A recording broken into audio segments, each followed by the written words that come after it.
The second week of testing brought horrors beyond human comprehension. The Kythera ship opened like a blooming flower, revealing chambers filled with impossible geometries. Ambassador Veltar, the primary Kythera representative, guided human observers through demonstrations that left seasoned physicists weeping in corners. This device, Veltar explained, gesturing to a crystalline sphere no larger than a basketball, can manipulate the fundamental forces that bind atoms together. Watch.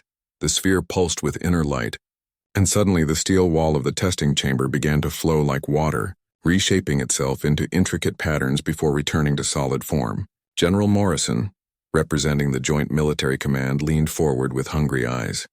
"What's the range on that weapon?" he asked immediately. Veltar's aurora-colored skin shifted to deeper blues. What Sarah had learned indicated sadness among the Kythera. "You see destruction where we show creation, violence where we demonstrate artistry. This is precisely what destroyed the hegemony of Talvar." Emma sat cross-legged on the chamber floor, building a tower from the wooden blocks her father had brought from home. She glanced up at the demonstration with mild interest before returning to her construction project. "The Talvar were much like you," Veltar continued, his voice taking on the cadence of a teacher sharing a cautionary tale. "Brilliant, ambitious, eager to push the boundaries of knowledge. When they discovered dimensional manipulation, they immediately saw its military applications. Within 50 years, they had torn holes in reality itself, trying to access parallel universes to expand their empire." Dr. Rodriguez from the Spanish delegation interrupted, "But surely the scientific applications alone would justify." "The scientific applications led to their downfall," Veltar said firmly. "They became obsessed with understanding everything, controlling everything, reshaping everything. They forgot that some knowledge comes with a price too high to pay." Emma looked up from her blocks. "My teacher says you should be careful with scissors because they're sharp. Is your science like scissors?" The entire chamber fell silent. Veltar knelt down to Emma's eye level, his ethereal features somehow conveying gentle amusement. "Yes, young one. Our science is very much like scissors. Useful tools but dangerous in the wrong hands. Then why don't you just teach people to use them safely like my teacher does?" The question hung in the air like a challenge. Sarah saw expressions ranging from embarrassment to anger cross the faces of the adult delegates. A child was asking the obvious question that none of them had considered. Why not simply provide proper education, rather than withholding the technology entirely?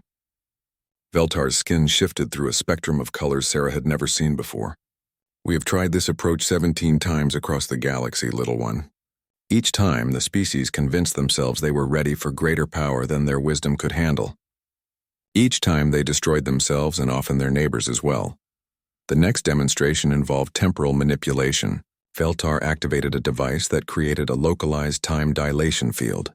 Inside a transparent sphere, they placed a flower from the facility gardens. Time moved differently within the field. The flower bloomed, lived a full life cycle, died, and decayed to soil in the span of 10 minutes. Imagine the applications, breathed Dr. Petrov from the Russian team. Agricultural advancement, manufacturing processes, research acceleration.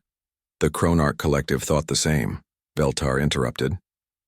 They used temporal manipulation to accelerate their entire civilization, living 1,000 years in what should have been decades. But consciousness cannot be accelerated indefinitely. Their minds fragmented across multiple time streams, and they became lost between moments, neither truly alive nor dead. Emma watched the flower demonstration with more interest than she'd shown in the matter manipulation. When it finished, she raised her small hand. "Yes, Emma?" Veltar encouraged. "Could you use that to help my grandma? She's really sick and Mom says she might die soon." The chamber fell into uncomfortable silence. Here was the heart of the matter. Faced with ultimate power, humanity's first instinct was to weaponize it, but a child's first thought was to heal. Veltar's skin shifted to warm golds. "The healing applications exist, yes, but the Kythera learned long ago that the power to extend life often becomes the compulsion to extend it indefinitely. The eternal empire of Kresh discovered immortality, and within 3 generations their society stagnated completely. They became so terrified of death that they stopped truly living." "But," Emma persisted with the relentless logic only children possess, "couldn't you just heal the sick people and not make them live forever?" Like fix their hurt but let them still be normal? Dr. Chen watched Veltar carefully. The alien's emotional colors were cycling faster now, patterns she couldn't interpret. Was he struggling with the question? Or was Emma somehow touching on something the Kithara hadn't considered? The third demonstration nearly caused a riot. Veltar showed them a consciousness transfer device, technology that could move minds between bodies, store thoughts in crystalline matrices, and even merge multiple consciousnesses into collective entities. The implications for medicine, for preserving human knowledge, Dr. Park began. The hive mind of Arcturus said the same words. Veltar cut him off. They used consciousness transfer to create a perfect society, where all minds shared all knowledge. Within a century, individual identity ceased to exist. They became a single vast intelligence that consumed entire worlds to feed its hunger for more minds to absorb. Colonel Hayes from the UK delegation stood abruptly. With respect, Ambassador, every example you give us is of civilizations that misused your gifts. Surely there must have been success stories. Veltar's silence stretched uncomfortably long. When he finally spoke, his voice carried weight that seemed to press against the walls of the chamber. There was one. Emma looked up from where she was now, arranging her blocks into a miniature city. What happened to them? They transcended, Veltar said simply. The ascended ones of Lyra learned to use dimensional technology, not to reshape reality, but to understand their place within it. They discovered that true power comes not from the ability to control everything, but from the wisdom to know when not to use that control. Where are they now? Sarah asked. Everywhere and nowhere. They exist between dimensions, watching, guiding, but never interfering. They became what we aspire to be. Beings of pure wisdom who have moved beyond the need for physical power. Emma tilted her head thoughtfully. So they got so smart they didn't need their toys anymore. The simplicity of the child's understanding made several delegates shift uncomfortably. That was exactly what transcendence meant, stripped of all philosophical complexity. Veltar's skin brightened to colors that Sarah was beginning to recognize as joy. Yes, Emma, they outgrew their toys. Then why don't you just wait for us to outgrow ours too? The question struck the assembled humans like a physical blow. Why indeed? If the Kithara believed in the possibility of transcendence, why were they testing humanity at all? Veltar stood slowly, his attention fully focused on the 8-year-old girl who was somehow asking all the right questions. Because, young one, your species approaches the threshold whether we guide you or not. Your scientists will discover dimensional manipulation within the next 50 years. We can either help you learn wisdom alongside power, or we can watch you destroy yourselves as so many others have done. So you're like teachers, Emma concluded, and this is like a test to see if we're ready for the advanced class. Precisely. Veltar's colors shifted to deep purples of respect. But most species fail this test because they want the advanced knowledge without demonstrating the wisdom to use it responsibly. Emma nodded seriously, then returned to her blocks. Well, I don't want your toys. They sound scary. But if you want to teach the grown-ups how to use them safely, that's okay with me. As the day's demonstrations concluded, Sarah couldn't shake the feeling that Emma Walsh was somehow passing every test, while the rest of humanity failed spectacularly. The massive alien ship appeared over New Geneva without warning, blocking out the sun with its impossible geometry. Dr. Sarah Chen pressed her face against the laboratory window, watching as military jets circled the vessel like angry wasps around a beehive. The ship defied every law of physics she knew, crystalline structures twisted in directions that shouldn't exist, pulsing with an energy that made her instruments scream warnings. All personnel to emergency stations. The base commander's voice crackled through the intercom. We have confirmed alien contact. Repeat, this is not a drill. Sarah's hands trembled as she gathered her research files. 20 years studying theoretical physics and nothing had prepared her for this moment. The alien craft hung motionless 3 kilometers across, its surface rippling like liquid mercury while maintaining solid form. Every scientist on Earth would kill to be in her position right now, stationed at the Global Defense Initiative's primary research facility. The first communication attempt came 6 hours later. The aliens transmitted a series of mathematical sequences, followed by what appeared to be star charts. Sarah worked alongside teams from 12 different countries, trying to decode the message. The breakthrough came when young Tommy Walsh, the base janitor's 8-year-old daughter, wandered into the communications center during her father's night shift. "Why are they drawing flowers?" Emma asked, pointing at the alien symbols displayed across multiple screens. Sarah looked at the child, then back at the screens. The mathematical sequences suddenly clicked into place. They weren't just numbers, they were patterns. Organic patterns that resembled cellular structures, DNA helixes, and yes, flower petals. The aliens weren't sending random data. They were showing Earth's own biological signatures back to them. "They've been studying us," Sarah whispered, the realization hitting her like a physical blow. The next transmission arrived at dawn. This time, the alien ship projected a hologram above the United Nations building in New York. The image showed a being unlike anything in human imagination, tall and graceful, with skin that shifted between colors like an aurora, and eyes that held intelligence older than human civilization. When it spoke, the voice resonated in every language simultaneously, a feat that broke several more laws of physics. "People of Earth, we are the Kythera. We have watched your species grow from primitive hunters to space travelers. We come now because your technology approaches a threshold that will determine your species' survival." World leaders gathered in emergency sessions. Military forces prepared for invasion scenarios. Scientists debated the implications of contact with a clearly superior civilization. But it was Emma Walsh who asked the question that changed everything. "What threshold, Mr. Alien?" The transmission paused, and Sarah could swear she saw surprise flicker across the being's ethereal features. No one had expected a child to address them directly. "Young one," the Kythera replied, its voice somehow gentler when speaking to Emma. "Your species stands at the edge of dimensional manipulation. This technology has destroyed civilizations across the galaxy. We come to offer guidance, but first we must test your worthiness." The alien ship began to descend, settling into the vast lake beside the research facility with impossible grace. Water parted around it without displacing a single drop, as if the ship existed in a different phase of reality. Within hours, the entire area was cordoned off by military forces from every major nation. Sarah found herself appointed as the primary liaison, partly due to her expertise in theoretical physics, but mostly because Emma Walsh refused to leave her side. The little girl had somehow become central to the first contact scenario, and the Kythera had specifically requested her presence at all meetings. The testing began the following week. The Kythera presented humanity with a series of challenges, not physical tests, but demonstrations of their technology that sent every scientist into spirals of terror and fascination. They showed devices that could reshape matter at the molecular level, weapons that could erase entire star systems from existence, and worst of all, machines that could manipulate the fabric of space-time itself.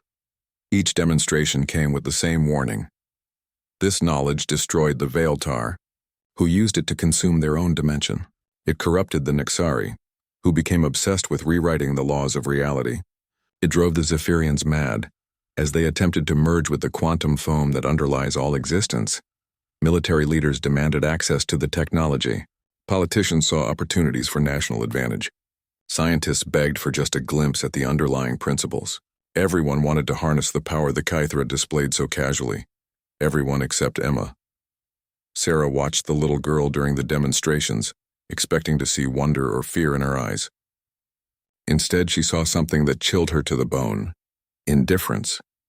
While grown men and women wept at the sight of reality being rewritten before their eyes, Emma colored in her notebook or played with her toy dinosaurs. "Aren't you amazed by what they can do?" Sarah asked during a break between demonstrations. Emma looked up from her drawing of a purple T-Rex wearing a party hat. "It's just science, Dr. Chen. Like how you make those laser things in your lab, but bigger." The simplicity of the response struck Sarah silent. Here was technology that could reshape the universe, and an 8-year-old girl saw it as nothing more than an advanced version of the equipment she saw every day. No fear, no overwhelming desire to possess it, no terror at its implications, just acceptance. That night, as Sarah reviewed her notes, she began to understand what the Kythera were really testing. It wasn't humanity's intelligence or technological readiness. They were measuring something far more fundamental: the species' capacity for wisdom in the face of ultimate power. The adult population of Earth was failing spectacularly. Every government wanted to weaponize the technology. Every corporation wanted to commercialize it. Every scientist wanted to understand it. The very desire to possess and control the Kythera's gifts was proving humanity's unworthiness to receive them. But Emma Walsh, 8 years old and more interested in dinosaurs than dimensional manipulation, represented something else entirely. She embodied the possibility that power didn't have to corrupt, that knowledge didn't have to consume, and that some beings could look upon the ability to reshape reality itself and simply shrug. As the first week of testing concluded, Sarah realized that the fate of human civilization might rest in the small hands of a child who found alien superscience less interesting than her coloring books. By the third week, the demonstrations had escalated beyond anything the human delegates could have imagined. The Kythera ship had opened its deepest chambers, revealing technologies that challenged the very concept of reality. Sarah watched in growing horror as each new revelation sent the world's leaders deeper into madness with desire for power. Today, we demonstrate reality anchoring, Veltar announced, his skin displaying colors that Sarah had learned meant grave seriousness. This technology allows the user to define the fundamental laws of physics within a designated area. The chamber transformed around them. Gravity reversed, flowing upward like a waterfall. The walls became transparent, revealing the swirling cosmos beyond, light bent in impossible directions, creating a rainbow spiral that hurt to look at directly. Matter phased between solid, liquid, and gaseous states without changing temperature. General Morrison stumbled backward as his boots lost contact with the floor, his face a mask of terror and fascination. The defensive applications alone could make any nation invulnerable, he whispered, floating helplessly in the reversed gravity field. Emma, meanwhile, had discovered that her wooden blocks now floated freely around her. She giggled with delight, gently pushing them to create a floating sculpture that defied every law of physics. This is like swimming, but in air. The architects of Nebula Prime thought as you do, General, Veltar said, his voice carrying easily through the impossible space. They used reality anchoring to create perfect worlds, reshaping entire planets to their vision. But absolute power over the laws of physics led to absolute tyranny. They began rewriting the fundamental nature of consciousness itself, turning their populations into extensions of their will. Dr. Kim from South Korea floated past, her face pale with nausea. Surely there are safety protocols, limitations built into the technology. All safety measures can be bypassed by those with sufficient motivation, Veltar replied. The architects eventually anchored reality so completely to their vision that when their civilization fell, entire star systems became permanently unstable. 3 billion years later, that region of space still shifts unpredictably between different sets of physical laws. Emma drifted close to Veltar, studying his changing skin patterns with innocent curiosity. Do you get scared of your own toys? The question brought silence to the chamber. Even the impossible physics seemed to pause as Veltar considered his response. Every day, little one, every single day. The gravity returned to normal with startling suddenness. Several delegates crashed to the floor ungracefully, but Emma somehow landed perfectly on her feet, as if she had expected the change. The next demonstration pushed several observers past their breaking point. Veltar activated what he called a causal loop generator, a device that could create closed time-like curves, allowing effects to precede their causes within a limited area. Inside the demonstration field, Sarah watched a shattered vase reform itself, then fall and break again, creating an endless cycle of destruction and restoration. But more disturbing was when Veltar placed a simple communication device in the field. It began receiving messages from its own future self, creating an information loop that built upon itself exponentially. This is how the Paradox Syndicate discovered prophecy, Veltar explained. They used causal loops to receive information from their own futures, becoming capable of predicting every possible outcome with perfect accuracy. Ambassador Chen from Taiwan leaned forward eagerly. The economic implications alone would revolutionize. They went insane, Veltar interrupted. Perfect knowledge of the future removed all meaning from choice, from growth, from surprise. The Paradox Syndicate became a civilization of living ghosts, going through the motions of existence while knowing every outcome in advance. They eventually used the technology to delete themselves from the timeline entirely, preferring non-existence to an eternity without wonder. Emma watched the endless cycle of the breaking vase with troubled eyes. That's sad, she said quietly. If I knew what all my presents were going to be, Christmas wouldn't be fun anymore. The simplicity of her observation sent ripples of unease through the adult observers. A child had understood in seconds what had escaped the notice of billions of advanced beings. Dr. Reeves from the British team broke first. "I can't take any more," he announced, his voice cracking with strain.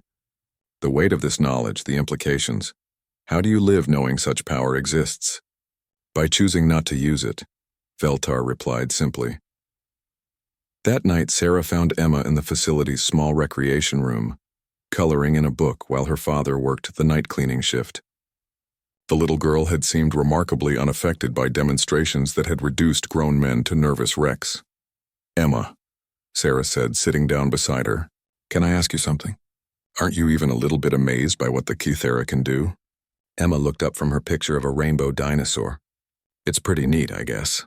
But Dr. Chen, you can make laser beams and robots, and my dad says that would have seemed like magic to people 100 years ago. Maybe in 100 more years kids will think our stuff is just normal too." The profound wisdom of the statement hit Sarah like a physical blow. Emma wasn't unimpressed by the alien technology. She simply understood that all technology, no matter how advanced, was still just technology. Tools to be used wisely or foolishly, but not objects of worship or terror. "But don't you want to understand how it works?" Sarah pressed. Emma considered this seriously. "Maybe when I'm older. Right now, I'm learning about fractions and how to ride a bike without training wheels. Mom says I shouldn't try to learn everything at once because then I won't learn any of it properly." Sarah stared at the child in growing amazement.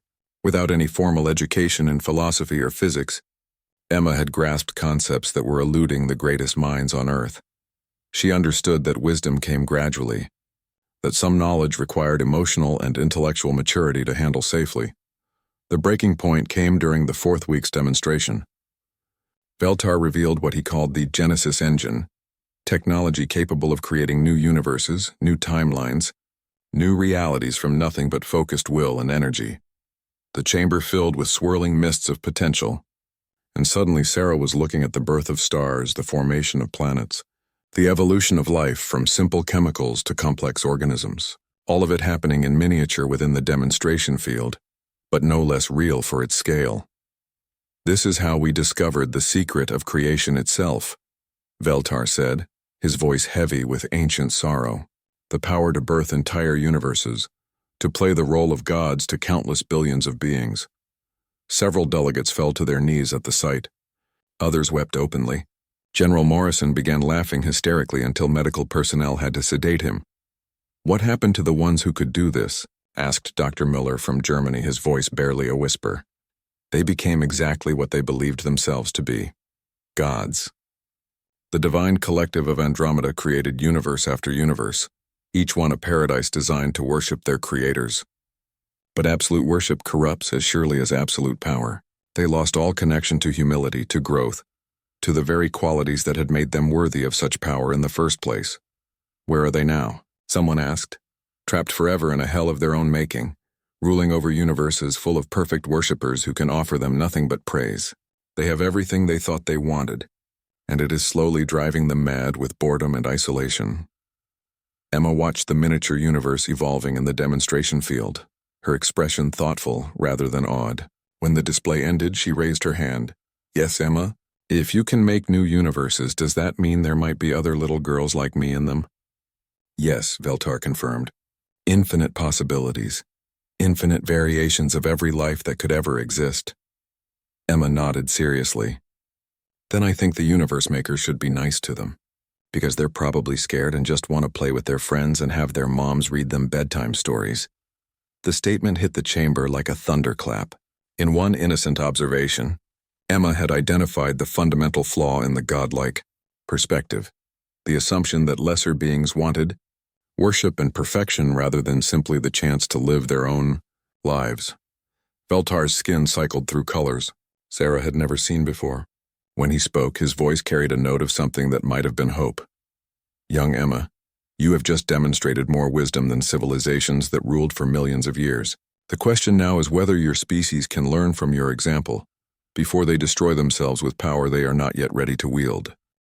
The fifth week brought a change in the Kythera's approach. Instead of demonstrations of their technology, Veltar began showing recordings of civilizations that had faced the same test humanity was now undergoing. The holographic displays filled the chamber with the rise and fall of entire species, compressed into hours of viewing that left the human observers emotionally drained. The crystalline hegemony of Tau Ceti, Veltar announced as crystalline beings appeared in the display, their bodies refracting light into beautiful patterns. They passed our initial tests. Their children, like your Emma, showed wisdom beyond their years. But when given access to dimensional manipulation, the adults convinced themselves they could handle gradual introduction of the technology. Sarah watched in fascination as the crystal beings built magnificent cities that seemed to sing with harmonic frequencies. Their civilization appeared peaceful, prosperous, and incredibly advanced even before contact with the Kythera. "What went wrong?" asked Dr. Petrov, though his voice suggested he already dreaded the answer. "Pride," Veltar said simply. They believed their natural wisdom made them immune to the corruption that had destroyed others. They started small, healing technologies, environmental restoration, modest improvements to their quality of life. But each success convinced them they could handle something slightly more powerful. The holographic display fast-forwarded through centuries. The crystal beings' cities grew larger, more complex, more beautiful. But gradually Sarah noticed changes in the beings themselves. They became taller, more perfect, their crystalline forms more elaborate and artificial-looking. Within 500 years, they had reshaped their entire species. Veltar continued, perfect bodies that could not die, perfect minds that could process infinite information, perfect social systems with no conflict or growth. They achieved exactly what they set out to achieve. "That sounds wonderful," said Ambassador Williams from Australia. "It was hell," Veltar replied. "Perfection leaves no room for improvement, for surprise, for the struggles that give meaning to existence." The crystalline hegemony lasted another 1,000 years in a state of beautiful stagnation before they chose collective suicide, rather than spend eternity in paradise. Emma looked up from where she was building a fort out of cushions. Were they bored? Infinitely bored, little one. They had solved every problem, answered every question, achieved every goal. There was nothing left to discover, nothing left to become. The next recording showed the ethereal confederacy of Vega, beings of pure energy who had evolved beyond physical form. Their test period had gone remarkably well. Their energy children had shown the same natural wisdom as human children, understanding that some games were too dangerous to play. "The ethereals convinced us they were ready," Veltar explained as the display showed magnificent energy constructs spanning entire solar systems. Their approach was different from the others. They planned to use dimensional technology purely for exploration, to discover what lay beyond the boundaries of known reality. The display followed ethereal explorers as they opened gateways to parallel dimensions, each one revealing wonders beyond imagination, universes where the laws of physics worked differently, realities where time flowed backward, dimensions where thought itself had substance. They found something, Sarah realized, seeing the change in the explorers' patterns as they returned from their journeys. They found the void between, Veltar confirmed, the space that exists between all realities, where the discarded possibilities of every universe collect like cosmic debris. And in that void, they found something that should never have been discovered.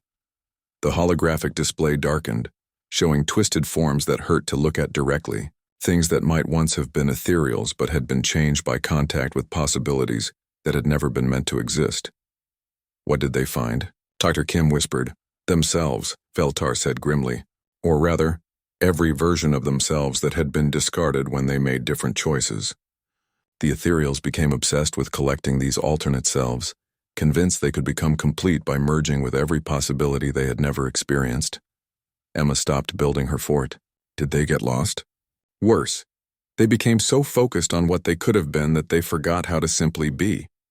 The ethereal confederacy still exists, technically, but they are scattered across infinite realities, forever chasing versions of themselves that can never be caught.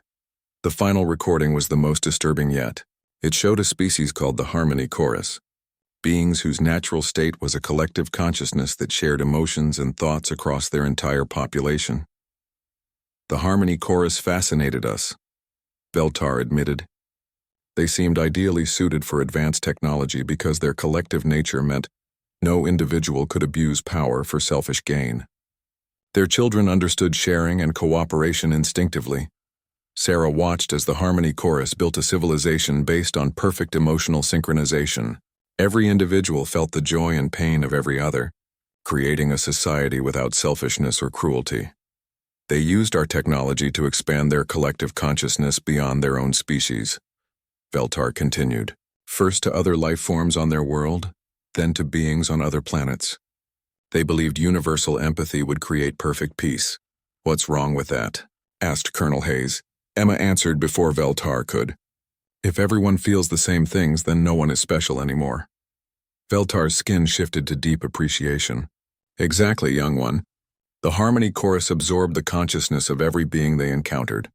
Within 1,000 years, they had created a galactic mind that shared every thought, every emotion, every experience. Perfect unity, perfect understanding, and perfect stagnation, Sarah guessed. Worse than stagnation, they had eliminated every individual perspective, every unique viewpoint that could lead to new ideas. The galactic consciousness began to collapse under its own weight. Unable to process the infinite feedback loops of shared experience, they eventually fragmented into billions of isolated minds, each one containing the memories of every other but unable to connect or communicate. The chamber fell silent as the implications sank in. Every path to transcendence seemed to lead to a different form of destruction. There has to be another way, Dr. Reeves said desperately. Some species must have found the balance. One did, Veltar confirmed. But their solution was so simple that most civilizations rejected as impossible. What was it? Sarah asked. They said no. The silence that followed was deafening. Emma looked up from her cushion fort with interest. The wisdom keepers of Antares were offered every technology we possess. Veltar continued. They studied each one carefully, understood its implications completely, and then politely declined. They chose to continue developing their civilization naturally, accepting that some knowledge was too dangerous for their current level of spiritual evolution. But surely they eventually, Dr. Miller began. Eventually, they transcended the need for external power entirely. Veltar interrupted. It took them 50,000 years, but they evolved into beings of pure wisdom who could reshape reality through understanding rather than technology.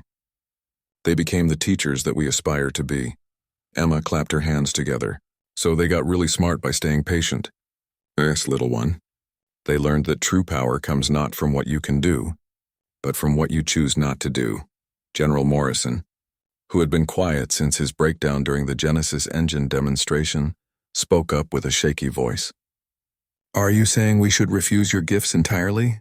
I am saying, Veltar replied carefully, that the choice must be yours to make. But choose wisely, for there is no returning from the path once taken. Emma stood up from her fort and walked over to Veltar. Mr. Alien, can I ask you something private? Veltar knelt down to her level. Of course.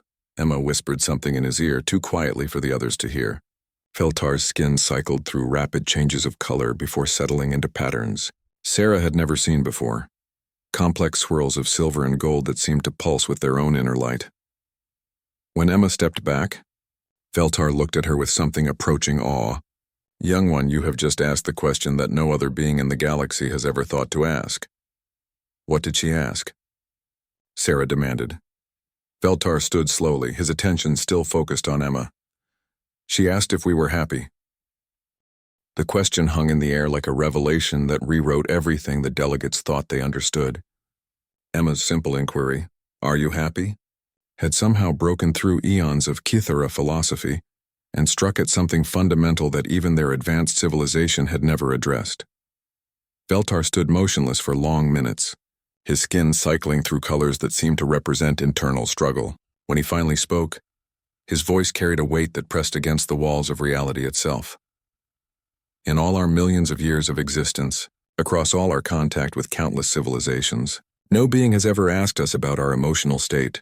They ask about our technology, our power, our knowledge, our purpose, but never about our happiness. Sarah felt her breath catch. And the answer? We do not know. The admission came reluctantly. The Kithara have spent so long focused on testing others, on preventing galactic catastrophes, on being responsible guardians of dangerous knowledge, that we have forgotten to examine our own contentment. Emma nodded seriously. That's like my mom when she's really busy taking care of everyone else. She forgets to eat lunch sometimes. The comparison between cosmic guardians and an overworked parent should have been absurd, but instead, it highlighted something profound. The Cathara had become so consumed with their role as teachers and protectors that they had lost touch with their own essential nature. Dr. Chen watched as Veltar's colleagues, who had been silently observing from the ship, began appearing in the chamber. Their forms materialized through walls as if solid matter was merely a suggestion. Each new arrival showed the same cycling confusion of colors that marked Veltar's condition. "We must confer," announced one of the newcomers, a being whose aurora skin patterns moved like living artwork.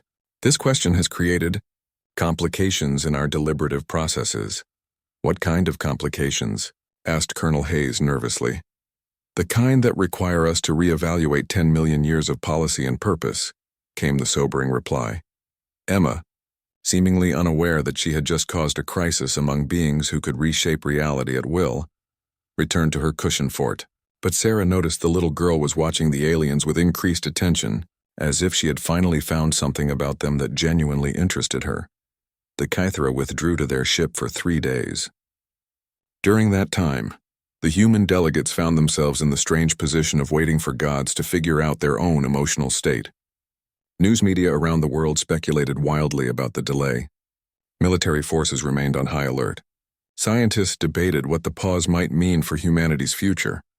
Emma spent the time teaching her father's co-workers how to play hide-and-seek in the facility's corridors, apparently unbothered by the fact that the fate of human civilization hung in the balance. When the Cathara returned, they were different. Not physically. Their forms remained the same shifting aurora patterns. But something fundamental had changed in their presence. They felt more present somehow, more real. "The child's question has forced us to confront an uncomfortable truth," Veltar announced to the reassembled delegates. "We have become so focused on our duty that we have forgotten why we originally chose this path." "Which was?" prompted Dr. Petrov. "To explore, to grow, to experience wonder at the incredible diversity of consciousness throughout the universe." Veltar's skin brightened with colors that Sarah was learning to recognize as joy. "We became guardians because we loved what we were protecting. But somewhere in our endless testing and teaching, we lost sight of that love." Emma looked up from where she was coloring a picture of the Cathara ship, somehow managing to capture its impossible geometry with crayons and construction paper. "So you got so busy being grown-ups that you forgot how to play?" "Yes," Veltar said simply. "Exactly that." The admission sent shockwaves through the human delegation. These beings possessed technology that could rewrite the laws of physics, yet they had fallen into the same trap as any overworked parent or overwhelmed teacher. They had forgotten joy. "What does this mean for the testing?" asked General Morrison. "It means," announced another Cathara, "that we need to reevaluate our entire approach to galactic stewardship. Perhaps the question is not whether species are ready for advanced technology, but whether we are ready to trust them with it." Emma raised her hand. "Can I say something?" The chamber fell silent. Even the Cathara seemed to understand that this 8-year-old girl had somehow become central to a decision that would affect the entire galaxy. "You're really scared," Emma said, looking directly at Veltar. "You're scared that if you give people your toys, they'll break them and hurt themselves. But you're also scared that if you don't give them the toys, they'll make their own toys, and those will be even more dangerous." The accuracy of the observation was staggering. Emma had identified the central paradox of the Cathara's position with childlike clarity. "That's correct," Veltar acknowledged. "How do you see a solution to this dilemma?" Emma considered this seriously, chewing on her crayon in thought. "Well, when I was little, my mom didn't let me use scissors. But she didn't take all the scissors away from everyone. She just taught me about being careful, and now I can use the safe ones." "You're suggesting graduated introduction based on demonstrated responsibility," Dr. Kim interpreted. "I'm suggesting," Emma corrected with the precision only children possess, "that maybe grown-ups need to learn the same way kids do. Start with the easy stuff and work up to the hard stuff, and maybe the aliens should stop being so scared and remember that teaching is supposed to be fun." Veltar's skin cycled through a spectrum of colors that registered as pure amazement. "Young Emma, you have just proposed a complete restructuring of our approach to technological sharing. Instead of testing species for worthiness, we should be gradually preparing them for responsibility. But that's how my teacher does math, Emma replied matter-of-factly. First we learned numbers, then adding, then taking away, then times tables. You don't start first-grade kids with algebra. The simplicity was devastating. The Kythera had been treating every species like it needed to master the cosmic equivalent of advanced calculus before being trusted with basic arithmetic. They had been setting impossible standards based on fear rather than nurturing growth through patient education. Sarah found herself staring at Emma with newfound respect. The little girl hadn't been unimpressed by alien technology because she lacked imagination. She had been unimpressed because she instinctively understood that it was just another step in a progression of learning, like everything else in life. There is another problem, admitted a third Kythera. Our observation suggests that humanity will discover dimensional manipulation independently within 50 years. If we do not provide guidance, they will likely follow the same destructive path as so many others. Emma looked up sharply. Then why don't you just become our teachers instead of our testers? The question hit the chamber like a physical force. It was so obvious, so simple, that the fact no one had considered it before seemed almost absurd. Because, Veltar said slowly, we have been operating under the assumption that species must prove themselves worthy before receiving guidance. The child is suggesting we reverse this, provide guidance to help species become worthy. It's like training wheels, Emma explained patiently, as if she was the adult explaining things to confused children. You don't make kids prove they can ride a bike before you give them training wheels. You give them training wheels so they can learn to ride the bike. The metaphor was perfect. The Kythera had been demanding that civilizations demonstrate mastery before providing the tools to develop that mastery. They had created an impossible catch-22 based on their own fear of responsibility. If we accept this approach, mused the second Kythera, it would require us to remain involved with species for thousands of years, guiding their development rather than simply testing their readiness. That sounds like it would be a lot more interesting than just watching civilizations destroy themselves. Emma observed. Veltar's skin shifted to patterns Sarah had never seen before, complex geometries that seemed to represent profound realization. The child is correct. We have been so focused on preventing catastrophe that we forgot the joy of nurturing growth. Teaching rather than testing, guiding rather than guarding. So you'll help us? Asked Dr. Chen hopefully. We will try something new, Veltar replied. Something that a wise little human has shown us we should have been doing all along. We will become your partners in learning, not your judges of worthiness. Emma beamed with satisfaction and returned to her coloring, apparently considering the matter settled. She had just revolutionized the foreign policy of a species that had guided galactic development for millions of years, and her biggest concern was whether she had enough purple crayon to finish the Kythera ship's hull. The transformation in the Kythera was immediate and profound. Where once their ship had been a fortress of impossible technology designed to intimidate and test, it now opened like a flower welcoming students.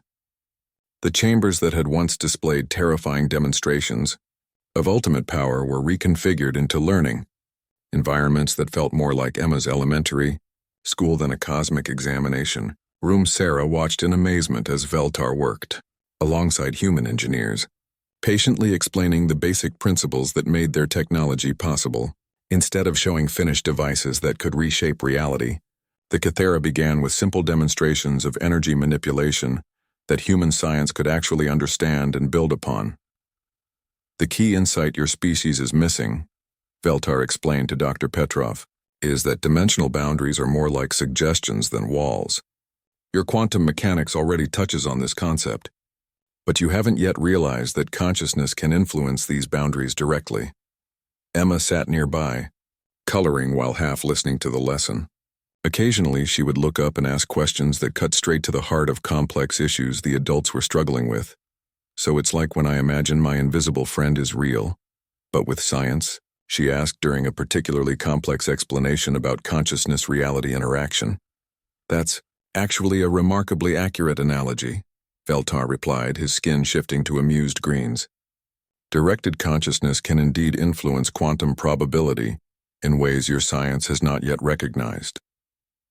The learning curve was steep, But the Kythera had restructured their entire approach around gradual development rather than sudden revelation. They began with improvements to existing human technology, more efficient energy sources, better materials, medical advances that extended life without creating the immortality trap that had destroyed other civilizations. Dr. Chen found herself working directly with Kythera technicians to develop what they called training wheels for dimensional science. These were simplified devices that allowed humans to experience minor reality alterations without access to truly dangerous capabilities.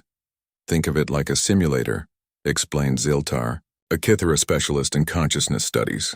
Your pilots learn to fly in simulators before being given real aircraft. We are creating simulators for dimensional manipulation.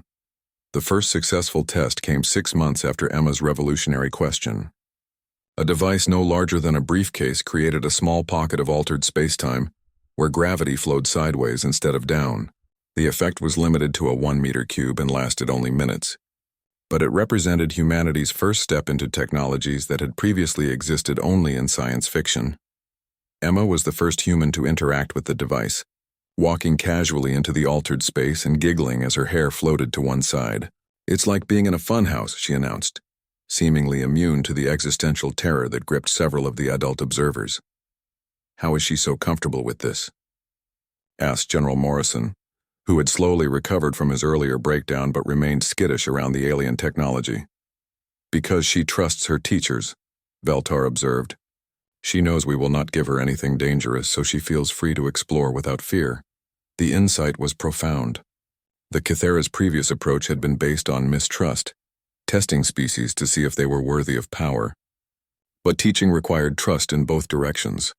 Teachers had to trust students to use knowledge responsibly, and students had to trust teachers not to provide dangerous information prematurely. Emma's natural trust had broken through cycles of suspicion that had dominated galactic relations for millions of years.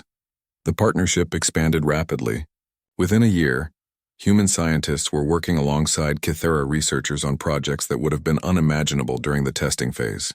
Medical technologies that could repair genetic damage, energy systems that could provide clean power for centuries, manufacturing processes that could create materials with precisely designed properties.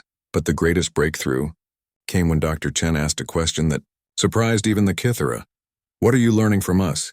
Veltar paused in his explanation of quantum consciousness interfaces, his skin cycling through colors of surprise. "I had not considered that perspective. But surely there must be something," Dr. Chen pressed.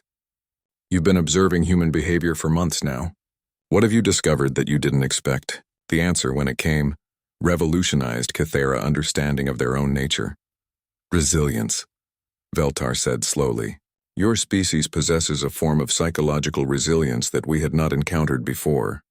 When faced with overwhelming knowledge, most species either reject it entirely or become obsessed with controlling it. But humans seem capable of accepting that some things are beyond their current understanding while still remaining curious about them." Emma looked up from where she was teaching a young Kythera researcher how to play with modeling clay. "That's 'cause grown-ups are always learning new stuff too. My dad is taking night classes to learn computers. Mom says you never stop going to school if you pay attention to life." The observation struck the Kythera like a revelation. Their own species had reached such an advanced state that they had forgotten what it felt like to be beginners. To approach knowledge with humility, rather than expectation of mastery.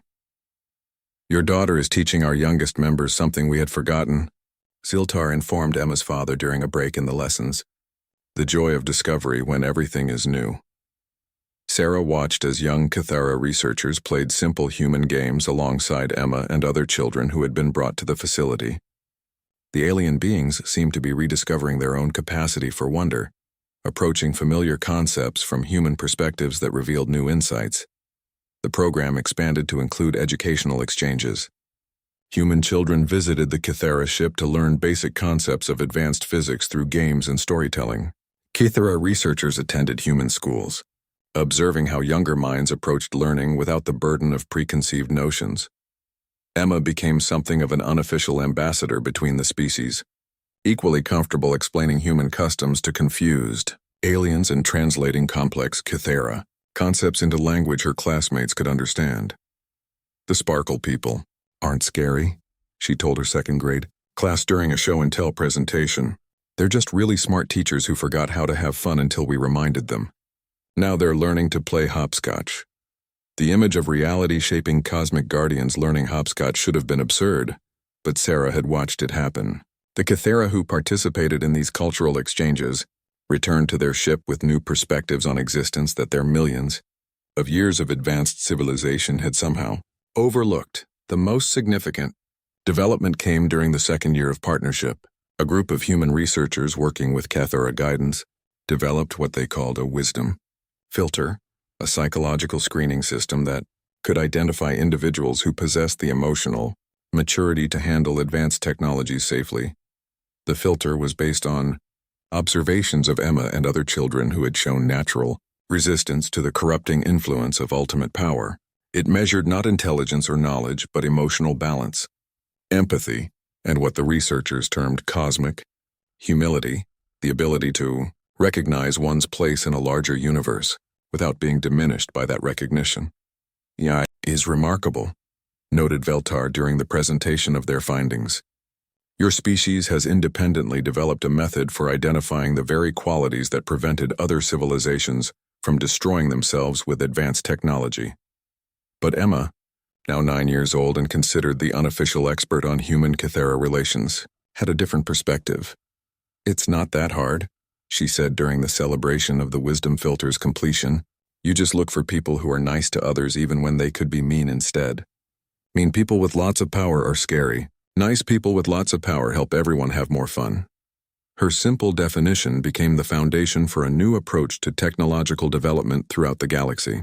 Instead of withholding knowledge from species deemed unworthy, the Kythera began seeking out individuals within each civilization who demonstrated natural wisdom and teaching them to become guides for their own people.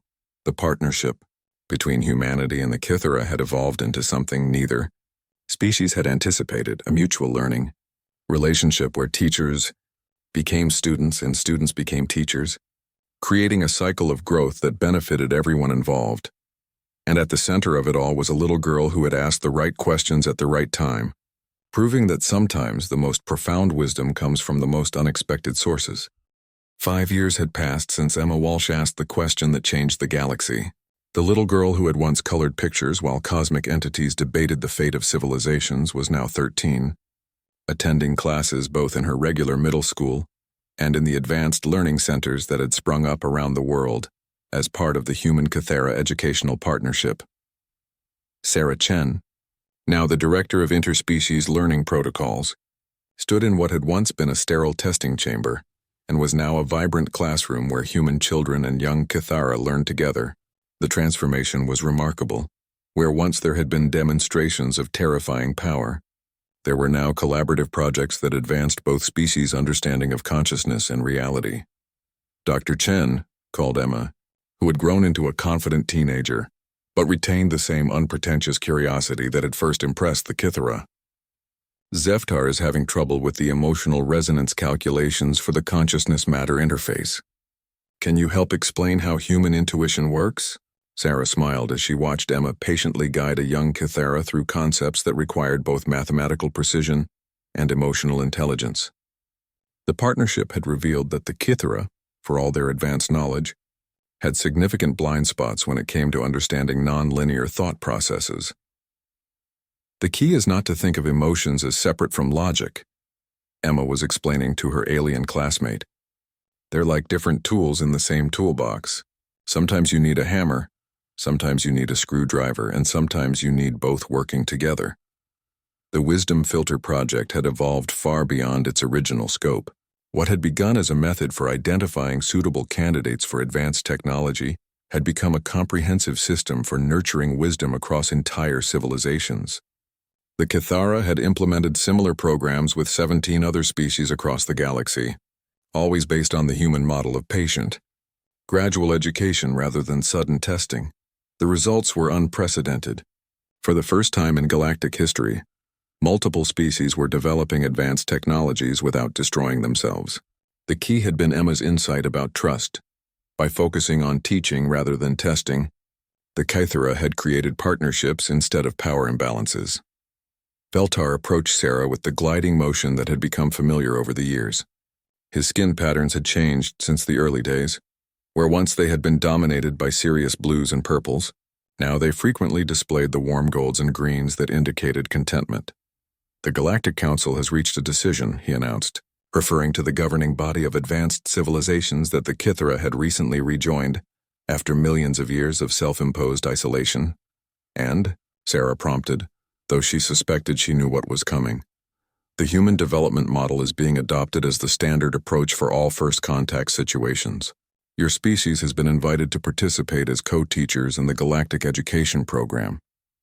Sarah felt a surge of pride mixed with responsibility. Humanity had gone from being tested for worthiness to being trusted as teachers of wisdom. It was a transformation that would have been unimaginable without Emma's simple questions and natural trust. There's more, Veltar continued. The Council has voted to establish the Emma Walsh Institute for Interspecies Understanding. It will be the first educational facility designed specifically for fostering the kind of cross-species learning that prevented what could have been a galactic catastrophe. Emma looked up from her tutoring session, her cheeks flushing with embarrassment. They're naming a school after me? That's kind of weird. Weird good or weird bad? Asked Zeftar, the young Kythera she had been helping. Weird good, I think, Emma replied after consideration. As long as they don't expect me to give speeches all the time. I still don't understand why everyone thinks I did something special. That was quintessentially Emma, even after 5 years of being celebrated as the child who had saved galactic civilization. She remained genuinely puzzled by the attention. To her, she had simply asked obvious questions and given honest answers. The fact that no one else had thought to ask those questions was something she attributed to adults, overthinking things rather than to any special wisdom on her part. The ceremony for the Institute's establishment brought beings from across the galaxy to Earth. Sarah watched in amazement as representatives of dozens of species gathered in harmony, a sight that would have been impossible under the old system of testing and competition. The crystalline hegemony of Tau, SETI had been contacted again and was slowly rebuilding their civilization with Kythera guidance. The ethereal confederacy had been located and was receiving help to reintegrate their scattered consciousness. Even the fragments of civilizations that had destroyed themselves in previous ages were being offered the chance to learn and grow again. The irony, reflected Dr. Petrov during the ceremony, is that the answer was always right in front of us. Children learn through play, experimentation, and gradual challenge. We just never thought to apply the same principles to civilizational development. Emma stood at the podium, looking small next to the assembled representatives of galactic civilization. When she spoke, her voice carried clearly through the universal translation systems that the Kythera had provided. I know everyone thinks I did something really important, she began, but I still don't think I did anything special. I just asked questions that seemed obvious to me. Maybe that's what kids are good at, seeing obvious things that grown-ups miss because they're thinking too hard. She paused, looking out at the diverse assembly of beings. The Kythera were scared of giving people dangerous toys, which makes sense because dangerous toys can hurt people. But instead of taking all the toys away, they just needed to learn how to be better teachers, and maybe we all needed to learn how to be better students. The simplicity was vintage Emma. After 5 years of philosophical discussions about the nature of wisdom and power, she had reduced the entire galactic transformation to basic concepts that any child could understand. I think the most important thing I learned, Emma continued, is that being smart isn't about knowing everything. It's about knowing when you don't know something and being okay with that. The Kythera are really, really smart, but they forgot it was okay not to know everything. And maybe that's what made them scared, thinking they had to have all the answers instead of just helping everyone find answers. Together, Veltar's skin displayed patterns that Sarah had learned indicated profound respect. In the audience, beings from dozens of worlds sat in contemplative silence, absorbing wisdom from a 13-year-old human who still thought her biggest achievement was finally learning to ride a bike without training wheels. The ceremony concluded with the unveiling of the Institute's motto, carved in materials from every world represented in the galactic community. Learning together, growing together, moving forward together. As the celebration continued around them, Sarah found herself standing with Emma and Veltar, watching young beings from across the galaxy, playing games that transcended species barriers. Human children taught Cathera youngsters how to build sandcastles. Young crystalline hegemony members shared their harmonic languages with fascinated Terran linguists. Former enemies were becoming friends through the simple act of learning together. Do you ever wonder what would have happened if you had answered differently? Sarah asked Emma. If you had been as amazed by the Cathara technology as the rest of us? Emma considered this seriously. I think if I had been really excited about their toys, they would have thought humans were just like all the other species they tested. But I wasn't interested in the toys, I was interested in them. Maybe that's what made the difference. The observation was profound. Emma hadn't been impressed by the Cathera's power. She had been curious about the Cathera themselves. She had seen past the technology to the beings who wielded it, and in doing so she had helped them see themselves more clearly. Veltar gestured toward the playing children. Your daughter has taught us that the greatest technology is not the ability to reshape reality, but the wisdom to know when not to use that ability. She has shown us that true power comes from lifting others up rather than demonstrating superiority. Emma blushed again. Can we maybe talk about something else? Like, did you know that Zeftar taught me how to see in 17 different dimensions? That's way cooler than anything else we could discuss. Sarah laughed, realizing that Emma was still fundamentally the same curious, unpretentious child she had always been. The galaxy might celebrate her as the architect of a new age of cooperation, but to Emma, she was just a teenager excited about learning new things and making friends with beings from other worlds. As the sun set over the Institute's gleaming facilities, Sarah reflected on how a child's simple questions had prevented what could have been the destruction of countless civilizations. The galaxy was embarking on an age of cooperation and growth that would last for millions of years. All because one little girl had asked if the cosmic guardians were happy, and whether they could be better teachers instead of fearful judges. In the end, the most advanced technology in the galaxy turned out to be something humans had polio.